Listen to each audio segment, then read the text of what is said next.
Some will not understand the things I have to do to move the junk along, but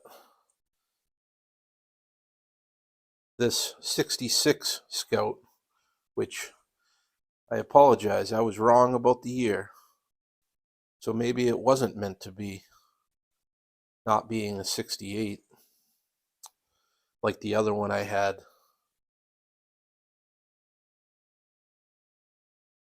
I ran the VIN number. To my surprise, it's a 66, and I started looking up parts on eBay and realized that there was a lot of valuable stuff on this. So I started to take a little closer look at it. And, like everything else, when you get something like this, being the junk man, it's all broken dreams, and I have to get rid of them. Of course, when people say, oh, don't crush that, whatever you do not crush it. But then they're not going to do anything about it. So it's easy just to say. So I started looking a little closer at this and come to realize there was not a lot good on it. I also noticed the rear end has shifted. That wheel over there is touching.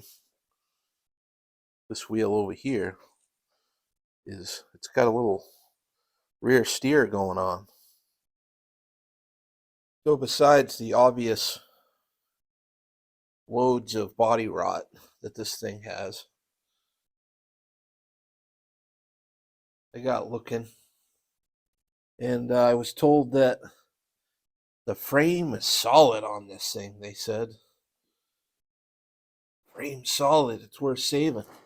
Well,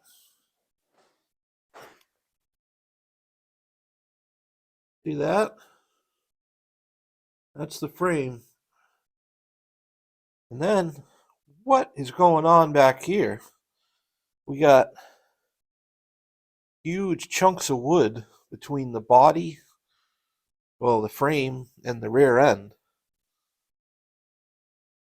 So I don't even begin to know what's happening back there. But it ain't good. So I usually go on eBay and just go to the sold items, because anyone can put anything on there and put a ridiculous price, and maybe somebody will bid on it, because people got money and they buy stupid stuff. But for instance, I was looking at the gauge clusters, and there was a bunch of 68s they sold for, some of them, a couple $100. So then I said, man, that doesn't really look like mine. So I ended up just cleaning off this VIN number here, and there was a website, and decoded it for me. Told me, no, you got 66. So a lot of parts from 66 to 71, Scout 800 is what it is. They'll work, but the gauges were a bit different, and being that it's actually a different year than I thought, made the parts a lot more desirable and rare to find. And I started looking at it, and this tailgate with the, it says International Scout on it. It's no rust on that, so a little dent on the side, but where it got hit right here.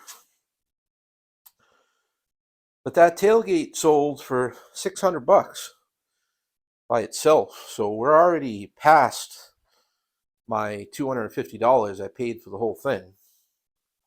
So then I just kind of started going around it and finding a lot of valuable stuff. Like if you wanted to buy this stuff, you can't find it. So I started removing parts because no, it's not worth fixing. It's way too far gone in my eyes. I mean, anything can be restored, I guess. But this little factory Holly 1 barrel, you can get $100 bill for that. So yeah, somebody will buy that. They sold on there. And I just started taking stuff off. So um, is it sad to see another classic go to the crusher?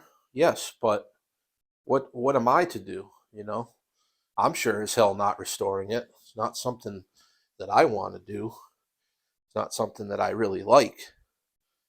And is there way more parts on this that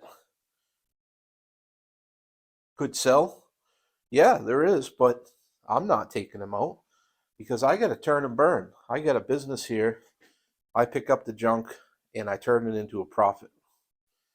So, with that being said,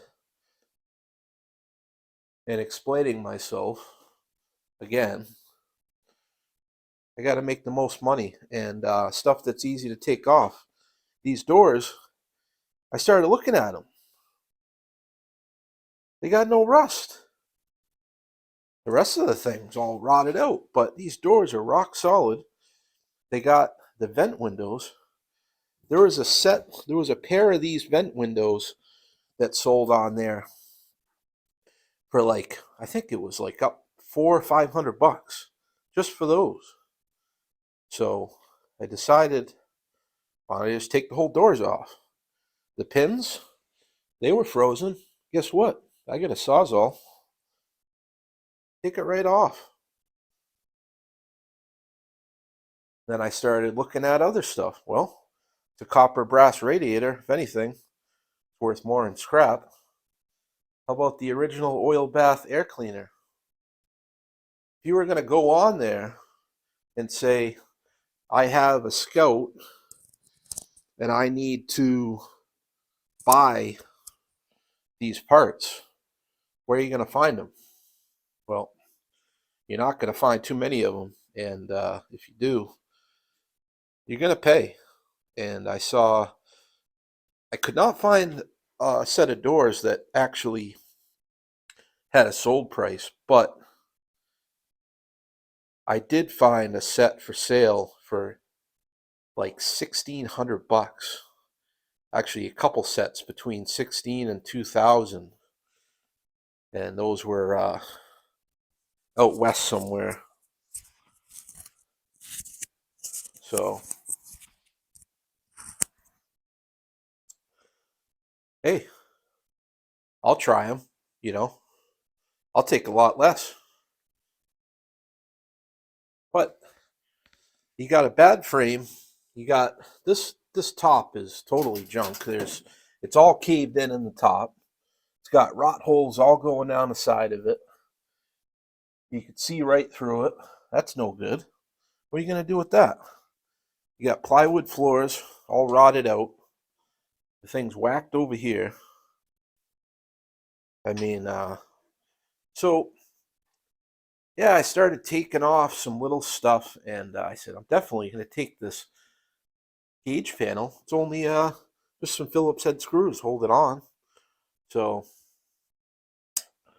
I took that off, and to my surprise, the ignition or something must have went through maybe an amps gauge or something like that.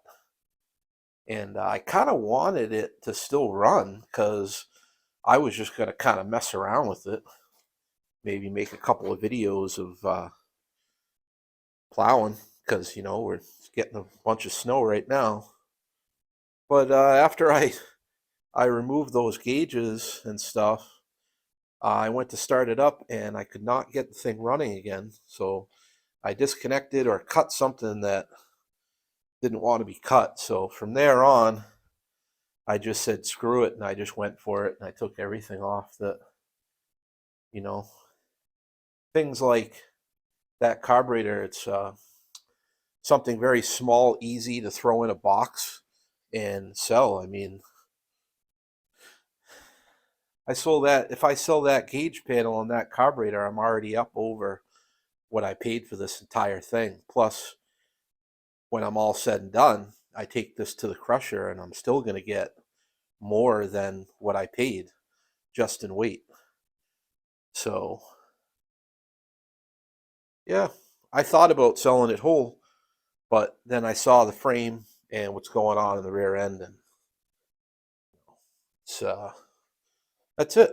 That's the story on it. But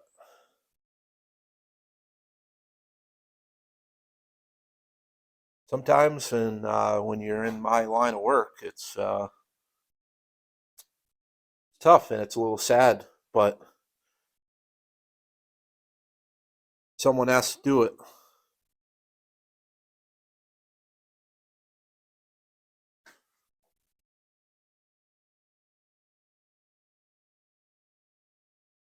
And it's all about the little things, like these were mounted on the plow frame.